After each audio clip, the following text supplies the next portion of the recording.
The recent outbreak of the hantavirus has some Canadians looking back at our government's response to the COVID-19 pandemic, including pledges to ramp up vaccine production. Remember this? With mRNA manufacturing facility in our own backyard, we will be much better equipped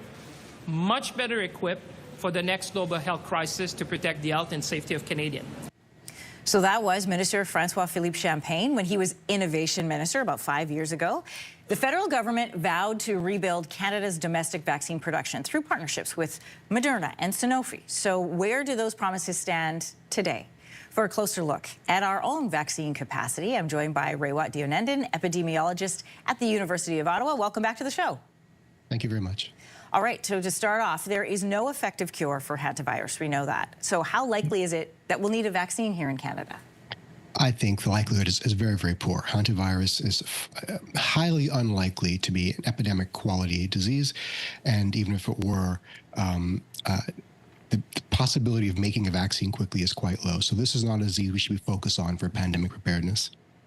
During the peak of the pandemic, the federal government did promise to make Canada what they called a vaccine hub. Have they delivered on that promise? Sort of. I mean, we've got about a dozen vaccine manufacturing centers across the country, but only 3 can be scaled up to industrial level manufacturing. Those 3, of course, are the NRC facility in Montreal, the Moderna facility in Laval, and Sanofi in Toronto. And they have extraordinary capacity, but we don't have the ingredients yet for full vaccine sovereignty, if that's a word. We need other things like the human resources, the IP protection, and some data sharing agreements. Well, you see where this fits into the current conversation now, right? When we're talking about sovereignty and having our own development. Throughout the pandemic, everybody remembers we had to rely on suppliers from the US and Europe to deliver vaccines. Remember those lineups? If another outbreak were to occur, how prepared is Canada to ramp up our own domestic production? Okay. That's a tough question. We are more prepared than we were, absolutely. And part of the reason is we got local capacity, we have stronger international agreements. We still have issues with the supply chain for ingredients, and we still have issues with scaling up quickly enough.